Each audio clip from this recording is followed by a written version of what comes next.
Welcome to Shop Talk, hosted by the Triangle Area SQL Server Users Group. So tonight, now that I have the audio turned on, we have with us Bala Mahadevan, who has already introduced herself, but because I had everything muted, nobody actually heard anything. Good evening, So everyone. good to see you. One thing that I already went through in the announcements that nobody could hear. I will send out a TriPass news and notes to make this official, but want to say welcome to our new board member, Mike Christensen. Mike is quite often a member of chat here. Not the Mike who helped me out by pointing out that my audio was messed up, but a different Mike who is often in chat. We'll try to get Mike onto Shop Talk if the times work out and if we're able to wrangle him in. But welcome to the board, Mike, and we're looking forward to making you do all of the grunt work because you're the new guy. All right. First question of the night came in from Denise Yu, who sent us an email. You can email us, shoptalk@tripass.org. And if you have questions, we can handle them on the air here. That's probably one of the best ways to do it because it actually gives us a chance to think about it a little bit. And then our answers aren't quite as much off the cuff and wrong. So Denise asks a question about the 761 exam and the AZ 900 exam. So she's got books, which is good. Do you know anybody in the group that passed these exams and could provide further tips for further study and preparation for the exam? So I think the book that Denise is talking about, at least for 761, is Itzik's book. And frankly, I don't tend to like exam books very much. They take a while to write. Books take a while to write to begin with. So exam content updates frequently enough, especially Azure-based exams. And as a result, that content can be sufficiently out of date that it's just not worth it. Itzik's book is a little bit different because it is a pretty strong T-SQL book to begin with. Yes. And it actually, I think it was one of the best exam books I've seen because A, it was, like Mala shaking her head, it was legitimately an interesting book if you wanted to learn T-SQL. And B, he had several prep tests that were a lot of multiple choice style questions about different aspects, different content. And I think that helped prepare me for the 461 exam back in 2012 in a way that was really easy to understand. Went into a lot of depth on quite a few things. And then you go and take the 461 exam, and it was like 80% about XML. But that wasn't Itzik's fault. So I took Dev and Admin in 1999. What do you want to know? See, you got your MCSE. As far as people who've passed that exam, either of those exams. So AZ 900 is a fundamentals for Azure. It is really high level, understanding kind of the general picture of what is available in Azure, what kinds of services you can use, and essentially getting that say 100 level or maybe early 200 level view of that cloud landscape. That one, honestly, Denise, I would say check out the guides. Basically, each Microsoft exam has a prep setup where they say, all right, here are the things that you may get. Here are the type of contents that you may get in this exam. So you may be asked to compare relational database platforms in Azure. Well, for the 900s, you're generally not going to be expected to do. You're going to be expected to understand at a really high level. So you probably won't be doing much architecture. You probably won't be doing much design. Probably won't be spending a lot of time on what are the 9 different ways that you can launch a Azure SQL database. You'll probably be expected more of what is the difference between Azure Synapse Analytics and Azure SQL Database, or when might I use files versus table blobs versus storage blobs versus queues. I had a job interview question, says our Microsoft. You are making a scalable app and have $250. How will you spend it? Cocaine and hookers. Guessing cloud is a good answer. Cloud is also a good answer, yes. Hey, speaking of Mike is in chat. The Duke says GME. You got to get those diamond hands, and you're going to rocket yourself to the moon. Mike Lysanki says coffee. The Duke says YOLO, and I'm all in it. So Mike says, hello, sorry, so hard to get Twitch login to work. Oh, so Mike, you don't have to log into Twitch. You use the secret link that I gave you. SQL Nikon, hello, good to see ya. Good to see ya. So Mike, I'm gonna send you an email with the secret link. I'll send it to your Gmail address. This is exciting, people watching me type a link. There we go. That way you'll be able to get on. All right. So now that we've got more people. So seriously, if you have $250, how would you spend it? That's a good question. There are some services. I probably would start with looking at either Azure or Google. Both of them tend to have decent free tiers. And, you know, with Azure, you can get a free website. I guess it depends on workload. You know, if you're talking about hosting a blog, if you're talking about hosting a fairly low hit site, you can use free tier for Azure App Services. You could use the basic tier for SQL Database, or even S0. That's going to run you about $20 a month, maybe 10 to 20 bucks. You could, so between those two, I think you've got enough. You might even use a container registry. So maybe you're pushing another $1 for storage and for that container registry. What scalable SQL offerings exist in Azure? So most Azure services are going to be scalable. You know, you can use Azure SQL Database. That's if you're running this on the extreme cheap, then you'll probably stick with SQL Database in the DTU model. The vCore model starts out a little more expensive, but it allows you to scale independently CPU versus RAM versus storage and I/O. But it's probably going to blow you past your $250 limit. The Duke says if you are a startup, Google has programs to fund up to a few $1,000s if they think you're worth it.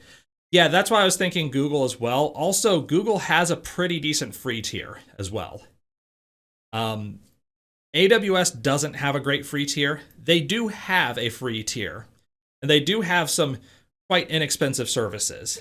And if you were talking, you know, extreme, I am running this as tight as possible, I would probably look at trying to make as much of the content on the website static and host that in blob storage or S3 or, you know, something like that, where you're paying a few cents per month at most for that storage.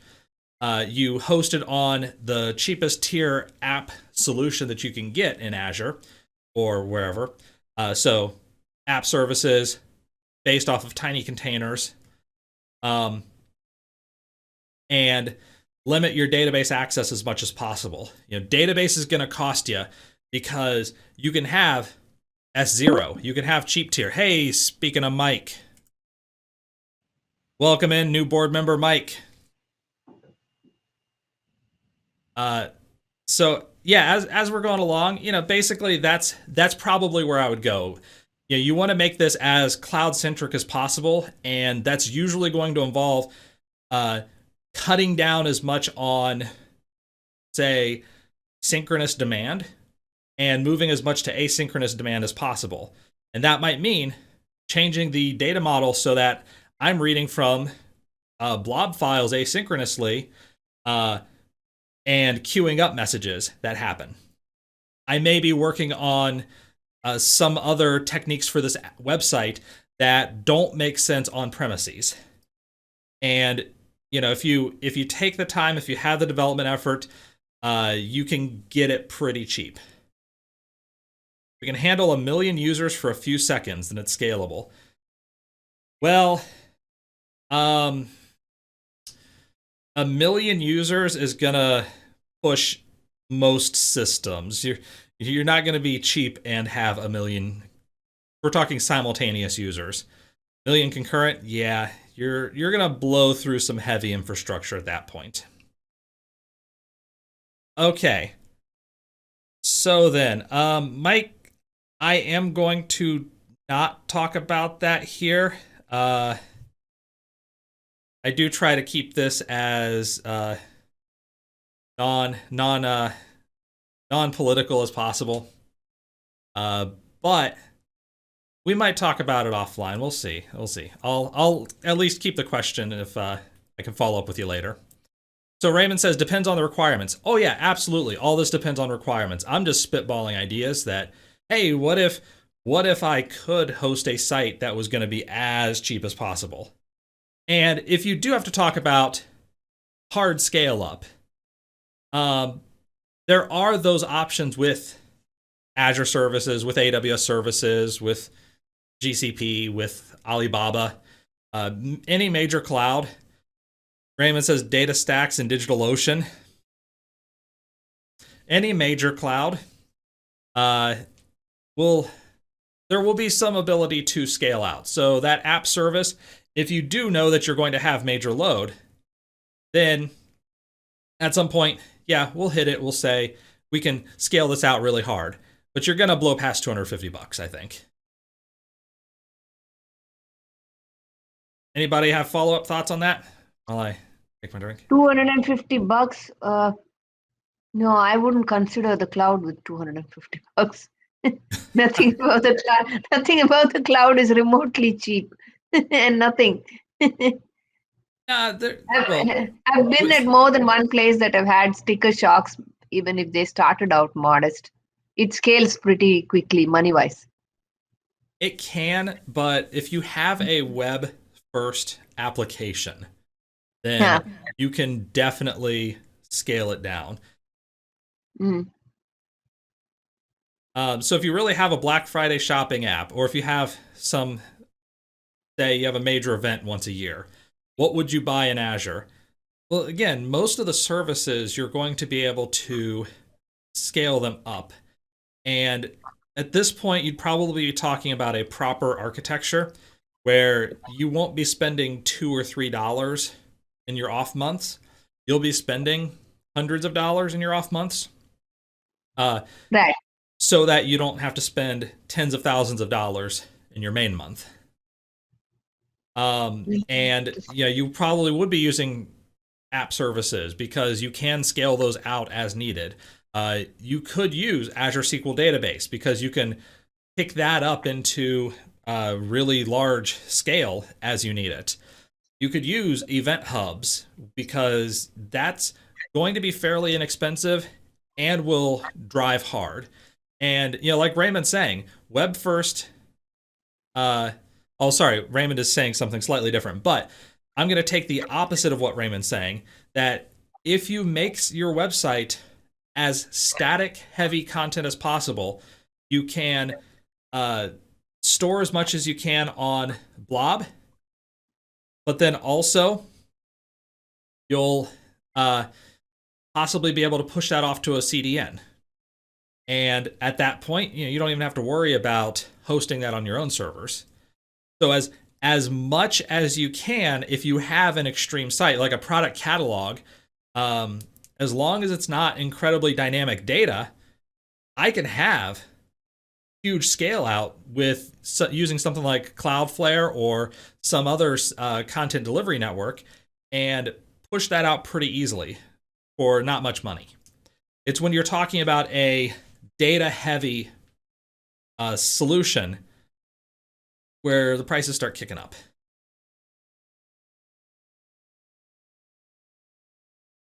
Okay, so Mike, didn't you take the 761 or AZ 900 exams recently? You're on mute though.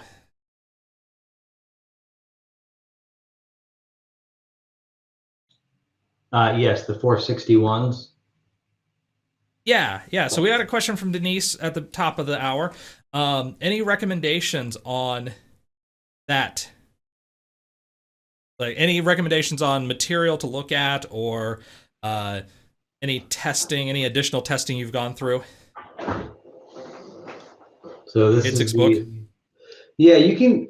What I found is that they have like 50% off sales on these books, and since I think that the certifications are no longer available, but it doesn't mean that they aren't valuable to go through the exercises. So you can pick them up on eBay or buy them 50% off from Microsoft, and they're great for practice.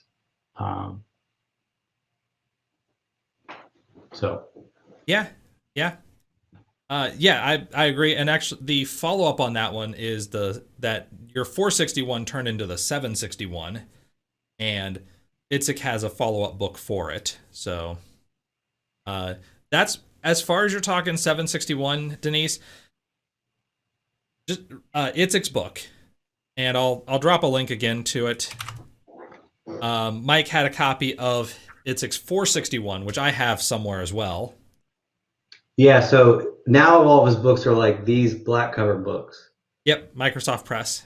Yeah, so but you can tell that the content from 461 to 761 is either it's a little bit pared down in 761. I think 461 is more comprehensive. Okay. As you stated a couple of weeks ago, I totally agreed with that. 461 is actually more comprehensive, but then 761 has newer things like JSON, and some other newer things, but they're both great. Yeah. And as far as AZ 900, that is mostly introductory fundamentals. So my recommendation is I wouldn't even buy a book for that. I would probably check out the exam contents. Basically, Microsoft publishes what the exam is going to cover, and it's just a bunch of bullet points. And they also have Microsoft Learn, which is free training online. It's hit or miss. Some of it is really good, some of it is not great at all. But at the 900 level, you're essentially just trying to learn what the services are and what they do and kind of how some of them piece together. You're not really diving much into any particular services. So Microsoft Learn is really good for that. It'll help you understand the what, and you won't have to worry too much about the how. So, got a question from Mr. L. Anybody or anyone know about anybody with real costs for a web shop on the internet? Let's not assume it's an Amazon Lite, just a mom and pop with walk-in traffic. As far as costing for a mom and pop store, well, that's really going to depend.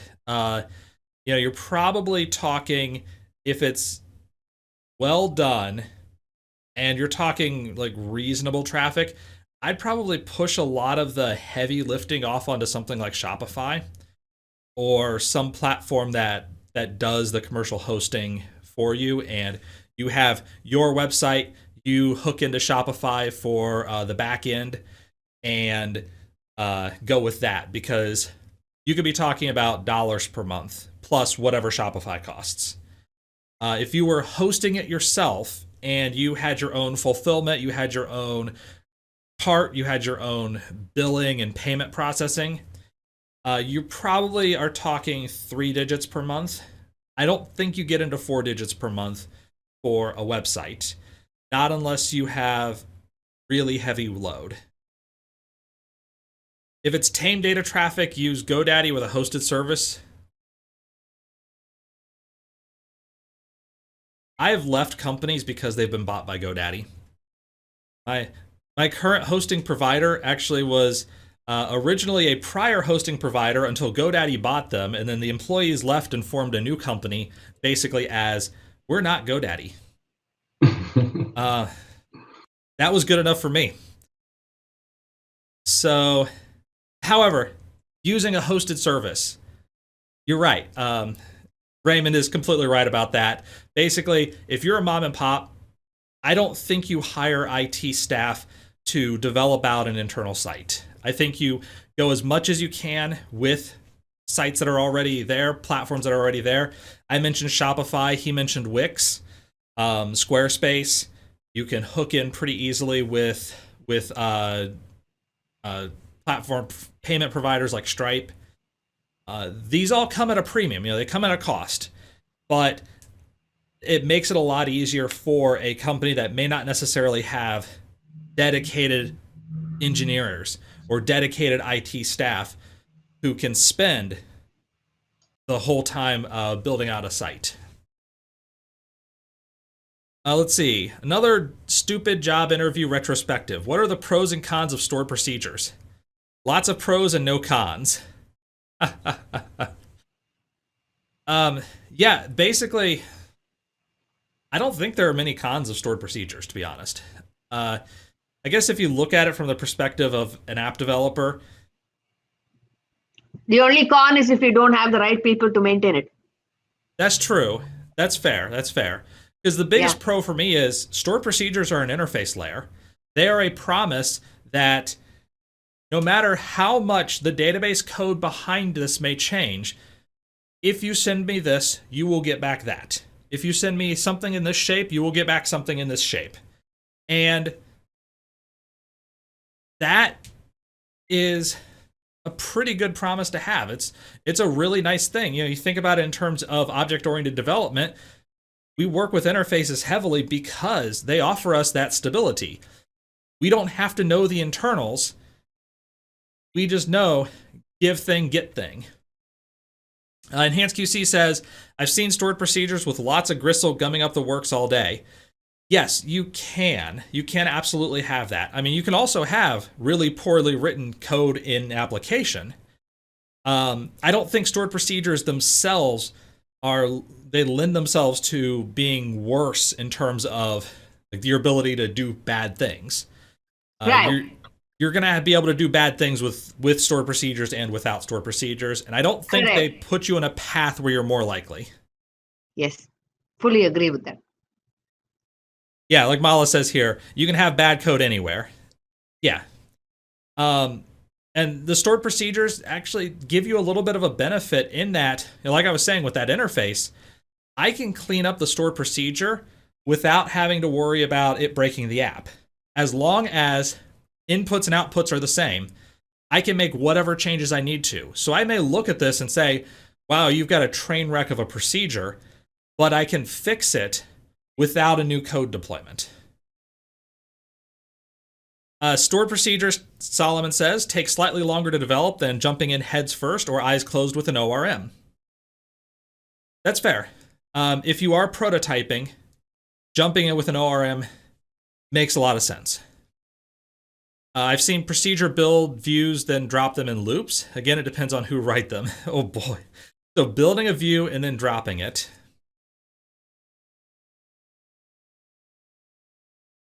I got nothing. And yet I believe you, Solomon. I completely believe you. So yeah, as far as it goes, yeah, I don't. Can we fix stupid? No. There's definitely a lot more stupid than we're going to be able to deal with. There's a continuous integration GitHub feature that fixes stupid.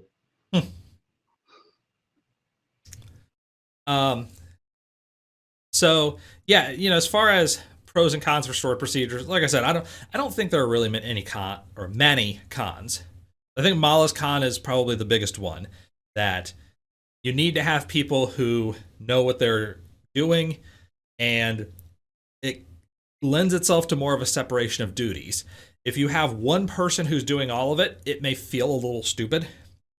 Like, why am I doing this? But then that person may also think, well, shoot, why do my objects have to talk to interfaces? Why don't I just have the objects talk to each other directly? Oh, my bot attacked the Duke. Sorry, Duke. Is a very aggressive bot. So Mala has worked with Oracle folks who put cursors into every procedure because that's how they're used to writing it. Speaking of which, we're going to jump straight to the fourth item on my agenda. Fools are ingenious. Yep. That's a good way to put it. So, Brent Ozar last week had a blog post. I'm gonna drop the link in here. Basically, if you could remove one feature from SQL, what would it be, and why is it cursors? Was essentially the name of his post.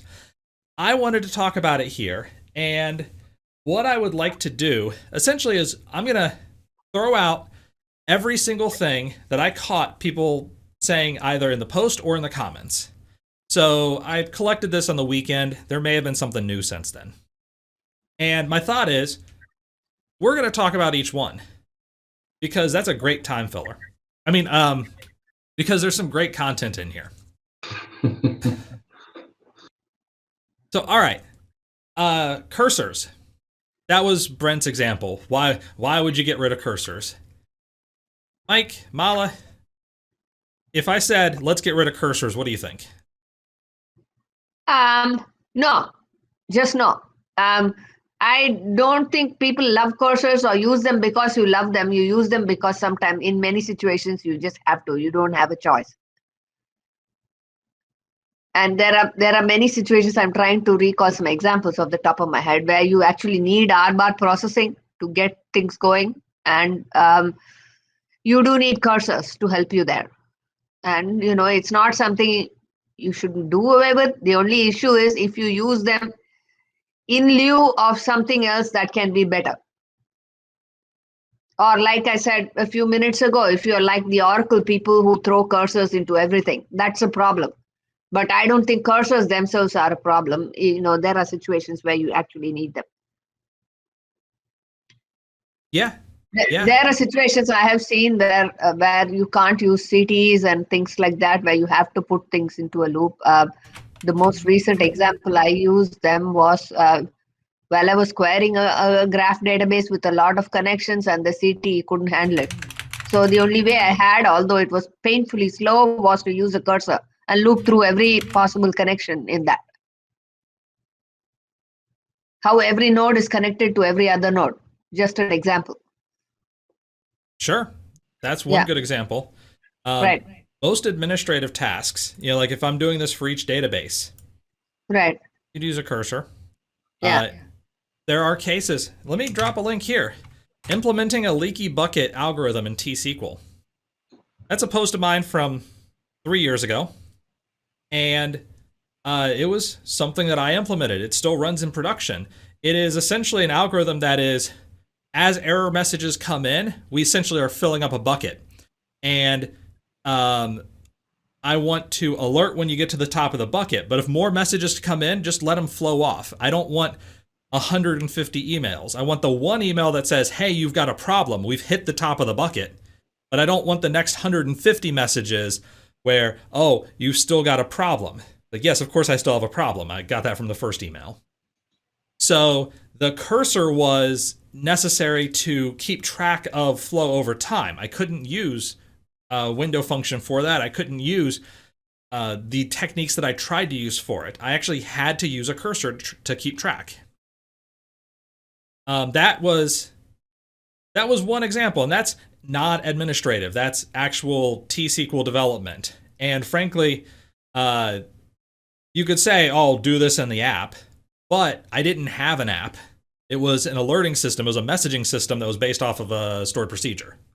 So the app was a really simplistic process to take a result set and email it out. Most of the cursor work was to address issues with memory I/O back in the day. No real need today unless you have a difficult or bad design. So I don't necessarily agree with that, Raymond. I would say probably about 95% of the time that you see cursors in the wild that are not related to administrative jobs, that there is a better solution. However, prior to SQL Server 2012, there were updates, certain types of updates that you could only guarantee would work if you used a cursor. I'm trying to remember the details. This was the, essentially took advantage of a technicality in the way that SQL Server dealt with clustered indexes, and that you could update in such a way that technically worked, but people would always say, just remember the next CU, the next patch could actually change this behavior because it's not defined, and therefore break your really nice process. And the only way you could actually do it correctly was iteratively. Getting rid of cursors is like getting rid of UID 0 in Unix. It's not going anywhere. I agree. If you look at how much code behind the scenes in T-SQL uses cursors, yeah. And Kevin, I didn't catch that article, but what was some of the advantage if you did get rid of them? Like, would it improve overall database performance? Oh no. This was Brent just coming up with an interesting idea to engage people. If you could remove one thing, what would it be? By the way, what was interesting was, of all the people who said cursors, nobody said while loops. And cursors, well, correctly done cursors are faster than while loops typically. Yes, Solomon, you are right. That was the quirky update. Thank you. I was trying to remember the adjective, but yeah, the quirky update where you were taking advantage of an implementation detail that wasn't guaranteed. And SQL Server 2012, as I recall, introduced constructs that actually allowed for proper updates of this type. Go here. Let me find a good article on the quirky update because it was actually really interesting. Running totals. That's right.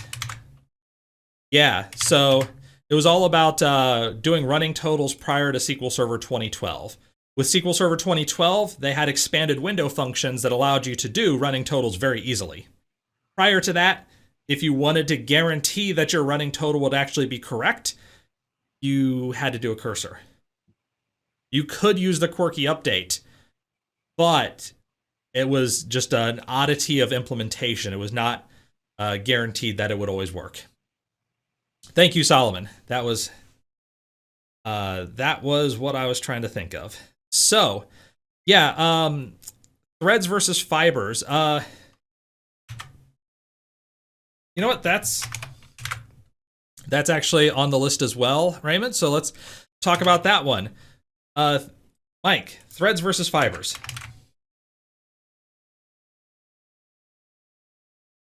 Yeah, exactly. I don't know. Yeah. Threads versus fibers. I can't. I don't. I'm not even really sure. That's I fair. don't know, Kevin. I'm not sure. I'm not sure about the word fibers there. The only fibers that I know of are not features of SQL Server. Yeah. I'm not going there. My recollection is that you have a thread. You have threads in application programming, so independent processes that are running, and fibers were lightweight threading, where you had multiple operations that were running on a thread, and that was something. Interesting. I've not heard of that very much, or maybe That's I didn't because just I don't think anybody has purposefully done that since the late 90s in SQL Server. Yeah, I don't. It's not a thing that you normally do. By the way, Solomon says I implemented a mortgage amortization chart using the quirky update, and it worked well. Not sure if windowing would do that. Perhaps. Never tried. Quite possibly it could, but you might end up in my case like with the leaky bucket, where the problem with the window function is that as long as it's a continuous operation, continuous function, then the window operation works really well. But once you start having discontinuities that stop at this point and then start over, it gets a little funky. It doesn't work correctly. And that's where you go back to cursors, or if you're willing to go with it, the quirky update. Because the quirky update works. It has worked for every version of SQL Server that I've ever seen. But you always have to leave that statement that, look, it works because of an accident. That accident may be changed later. And as a result, that code that worked today may not work with the next patch. It's always, that is a risk point, because there's no guarantee that it will work. All right, merge. Some people said get rid of merge. So I learned this from you, that there's some quirks in T-SQL, because I do a lot of Oracle in my day job, and then I joined this group in part because we're switching to SQL Server, and we use merges everywhere. Oh my. So merge, I don't think merge is evil. I think the problem with merge is too many bugs. Yeah. Yeah, And you have an unstable set of row errors. as long as they fix the bugs, fix the bugs, I think it should be okay. I don't think it should go away or anything. But I would not touch it unless the bugs are fixed. Mostly that thing falling on itself and creating, self-locking deadlocks. We've dealt with so many of those that, it's...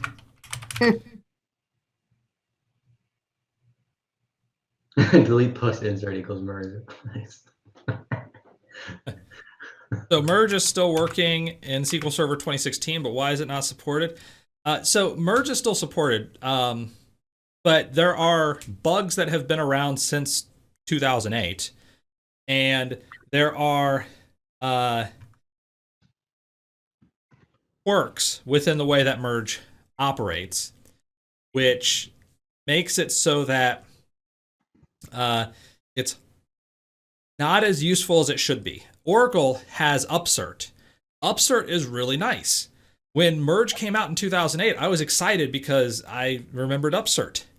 And great, we have this capability now in SQL Server, so that I don't have to write separate insert, update, delete statements for every operation. I can just have upsert. But there are too many cases where you get incorrect results, you get inconsistent results, you get terrible performance. You get, like Mala said, sometimes you can get into a self-deadlock just running merge. You're more likely to hit Halloween problems. Yeah. So add all this stuff up, and it's not good. But I wouldn't get rid of it. I just hopefully would fix it. Correct. I fully agree. Triggers. No. No. Again, a trigger is sort of like cursors. It's like, you overuse it and you have a problem, but they have their use cases. Cheap event logging. Oh yeah. Literally, yeah. Lots and lots of people use it for just that. And no. Completely agree. And I am getting an answer for enhanced QC of the Halloween protection. Here you go. This is the Halloween protection. The general idea, actually, we had Jared Poche talking about it for a presentation for TriPass. You can even find that on our YouTube channel, most likely. But essentially, the Halloween problem is that as you perform updates, you don't want to update data that you've already updated. So you have to keep track of what you've updated. And that's the really, really high level version of what the Halloween problem is intended to solve. So yeah, as far as triggers go, fully agree. They're useful. They are quite useful. There are a lot of cases when I need actions to occur on something in a database. They're easy to misuse, Yeah. and it's sort of like this is one of those features where I would not get rid of it, but I would put like you must be this tall to use triggers type of thing. Like you have to be this tall to ride the ride. They are the most evil when developers ask you to fix something using a trigger without fixing the underlying code. Yes. Most evil. Yeah. Yep. In many cases, you can see what the triggers are, and you can find out, oh, this is where you had bad design. But with proper design, with a properly designed database, you can still have uses for triggers. Like I'm setting up change tracking for data warehouse. I may build my own with triggers because I don't need to perform updates for everything that changes. I need just if these columns change, then let's move that to the warehouse. But yeah, if you have the number of triggers you see is usually inversely proportional to the quality of a code base. Correct. Very correct. Somebody said var binary max and image data types, and their specific example was for storing images. But I had to take umbrage at that because if you're using machine learning services, you're going to store models in your table, and that is not a scary thing. It is appropriate use. There are cases when you want to store var binary data in SQL Server. I agree, if you have images for websites, don't store that in SQL Server. Raymond says file stream, baby. And actually, file stream is on this list as well, so let's talk about that too. I liked file table. File stream. You did. File stream's okay. Yeah. But I actually did like file table. I think it was a pretty solid implementation of getting enough metadata about what was in your images without having the images be in the database. So I can have a bunch of files over here, and I could have a table which was the metadata of the contents of that directory. So to that extent, file table did what it was supposed to do. Is it still so? I can only bookmark so fast. The knowledge is just exploding. Is that still supported? File table is supported. It is, my recollection is not supported for SQL Server on Linux, but I'd have to check. But yeah, as far as var binary max, the image data type is deprecated. Don't use that. Yeah. If they got rid of the image data type, I'd be okay with that, because that's been deprecated for like a decade. Var binary max, no, there are valuable uses for it. Storing images in a database, not one of those uses. Solomon says 2 things to remove. Number 1, numbered procedures. Number 2, How about trusted nested assemblies. Numbered procedures. You ever heard of those, Mala? Numbered procedures. No, I haven't heard those. I know trusted assemblies. I've never used them, but I know what they are. But numbered procedures, what are numbered procedures?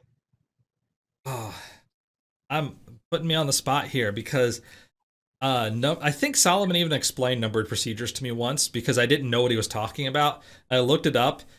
He showed me a link of like, why did they do this? Why did this exist? And Raymond says numbered procedures would hurt those who loved Vaxes. Vaxes. I have no idea what he's talking about. Mainframes. So a numbered procedure, there's actually a table, sys.numbered procedures. By the way, numbered procedures are deprecated. Okay, good. They've probably been deprecated for like 8 versions of SQL Server. So this is just the listing of what numbered procedures are. Okay. Number stored procedures. are like normal stored procedures, but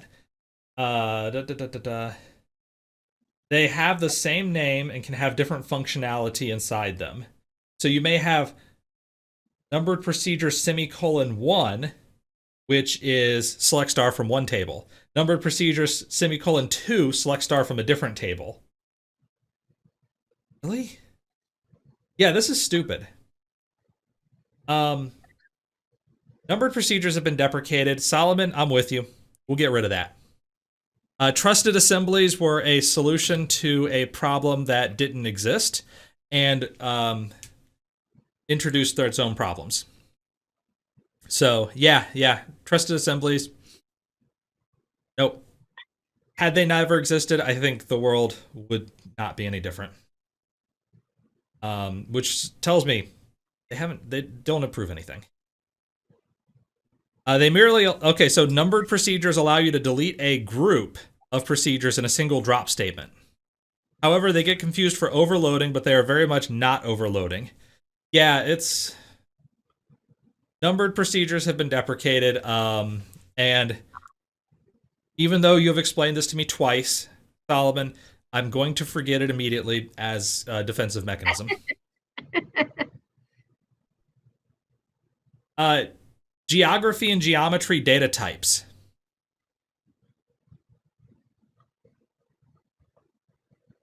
What do you folks think? I haven't used either of those, but I've heard a few people talk about them, especially the geography. They've used it for querying with maps and various stuff like that. So I'm not entirely sure if it's. There may be more efficient ways of doing it, but I'm not sure if it's evil exactly. I'm just not sure. I don't know one way or the other. That's fair. My experience has been is that we have a third-party solution for that, so it's not. I'm not as familiar with the TC use of it. Right. Useful for spatial work, yes. Yeah. Raymond says data flow, fast product. Okay. Raymond says leave them in. The tooling is helpful for spatial work. You can do this with decimal basics, but it's more difficult if you don't have the formulas in line. I agree with Raymond completely on this. Geography, geometry, yes, they can be slow. They go back, they're CLR. But if you need to do point comparisons, point distances, it is so much easier to do that as a function than it is to remember the calculations. So, yeah, 100% leave them in. Also, if you do this, you won't flip latitude and longitude on accident.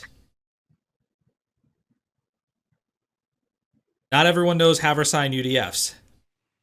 True. Solomon says Postgres has true function overloading, but with numbered procedures, you can't have SQL Server route the request to a different version procedure based on a different signature. So basically, numbered procedures are worse than useless. So on dropping something, let me see if this makes sense. What about like join syntax that is old? Is that not supported anyway, or would that be an example? ANSI 89. So ANSI 89, That's inner just joins are still supported. Backward compatibility. Yeah, inner joins are still supported. Outer joins, star equals. Are star equals still supported? I thought that outer joins were no longer supported in SQL. But yeah, I would burn ANSI 89 syntax to the ground. My old boss insisted on it, and then now that I do it the modern way, if I even see it, I don't know what's going on.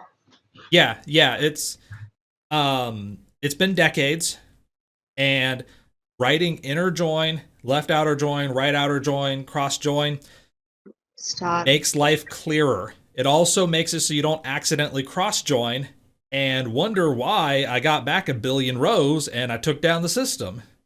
Because your stupid 9,000 line query, I forgot something in the where clause. Like, yeah, if you actually used a proper join, you would get a syntax error. You can fix it with a trigger, I guess.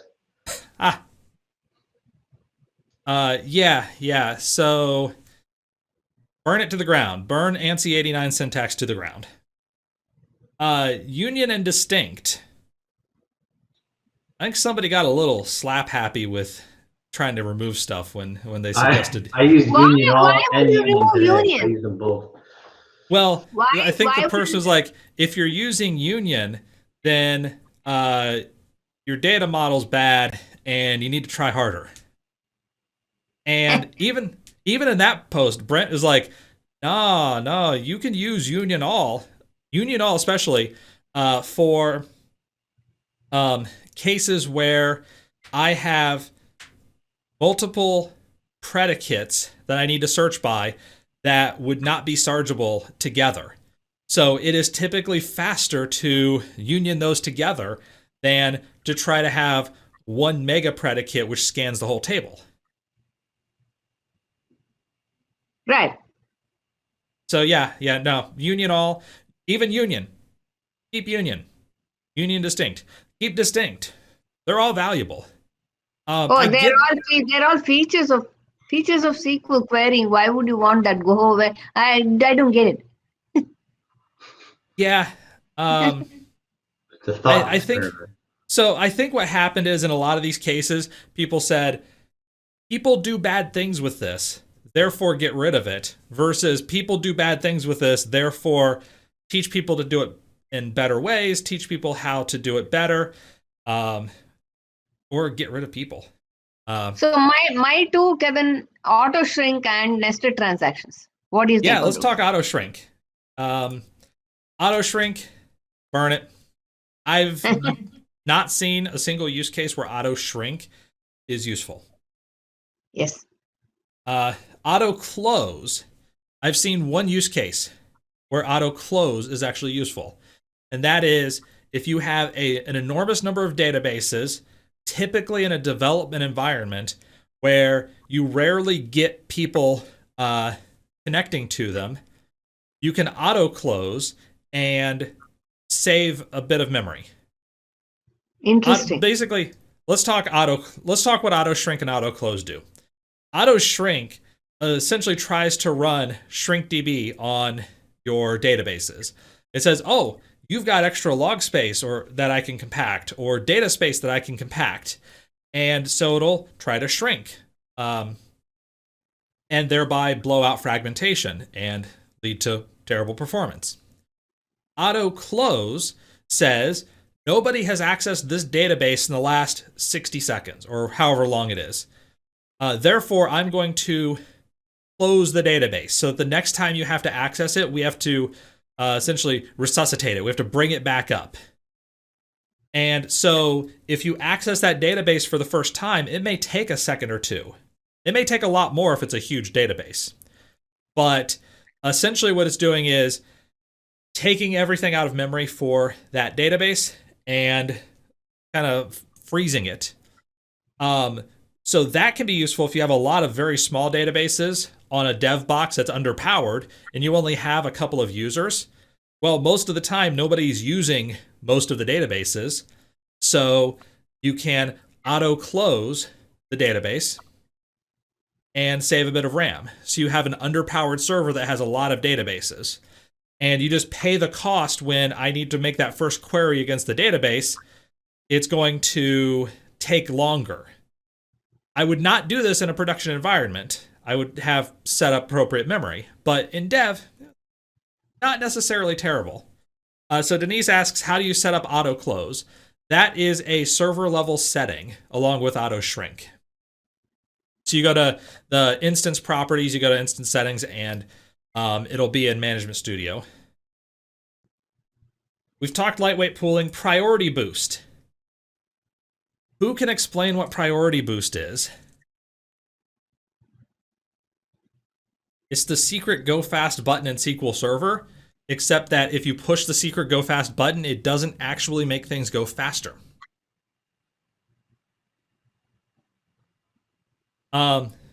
So what it does, my recollection of what it does. CPU affinity, is that related to that? No. So my recollection of what Priority Boost does is that it increases the SQL Server EXE's priority in Windows from normal to a higher priority, with the idea being that then SQL Server is less likely to get memory stolen away from it and to lose CPU cycles. But the problem is that if you push your SQL Server to the limit, you're more likely to leave your OS in an unstable state. So, you know, you got that going for you. Auto close is enabled by default for user DBs and SQL Server Express local DB. Right. That's that's exactly the kind of use case, Solomon. That's what I'm talking about, where, yeah, I'm not going to use this thing for the next few hours, so I don't need to have everything in memory. And it's okay if it takes me a few more seconds, 2-3 more seconds to get that first query in, because it's just my local dev machine. I'm glad you said that. I actually am working on that right now. So priority boost, no, not a good idea. OLE automation. That's something I've never directly worked with. Pat Phelan dropped in that example, and I can't say I've actually worked with OLE automation. Auto closes per database, not instance level. Oh, is it? I thought it was. Oh, you know what? You're right. Yeah, Solomon's right. Auto close and auto shrink are both per database. You would actually go to database properties and you would set auto close on or auto shrink on. And that way, if you have one database that's commonly used and 900 databases that are infrequently used, you could put auto close on for the 900 infrequently used. But again, extremely rare that you would really want to do that. CLR. Several people said CLR. So Solomon says burn OLE automation /SP_OA star. All right. Like I said, never used it. Probably never will use it. Other people said CLR, and I'm like, nope. Keep CLR. CLR is good. By the way, if you got rid of CLR, you would also get rid of geography and geometry data types. You would get rid of parse. You would get rid of format. You would get rid of a bunch of different stuff. And if you said, oh, we'll just get rid of the user-defined CLR objects, could do that, but it'd still be a bad idea. System DBs do not have auto close enabled. Thank goodness for that. That would suck otherwise. How about cleaning up the tooling? Was that an option in the list? Not really. Nobody said much about tooling. The last thing, since somebody did actually bring it up, there are a couple more items, but we have to cut it off now. Separating out analysis services, reporting services, integration services, and changing the pricing model. I don't actually like that. Oh, Solomon says CLR also handles things in SSIS, things in replication, etc. Yeah, people don't realize how much CLR is actually used in SQL Server. Within the main product, it is. There's a lot of .NET that's happening under the covers. Separating out analysis services, integration services, reporting services, changing the pricing model. A, not going to happen. B, don't like it if it did happen, because C, that's the Oracle approach. That's like, oh, well, you bought a license to use select, but you didn't buy the license to use insert or from. So you're going to have to pay extra for those. I mean, that's the absurd extreme example of it, but Microsoft's pricing strategy for SQL Server has always been what I'll call an and model. You get this and this and this and this and this. It is all packaged together. Yes, there's a standard SKU and an enterprise SKU. All right, but you're not paying extra for other things. The Oracle model of how much money do you have, and we'll figure out what things you can afford, has never been exciting to me at all. I definitely prefer the Microsoft model on this, and I don't believe that splitting those out would actually save a dime, because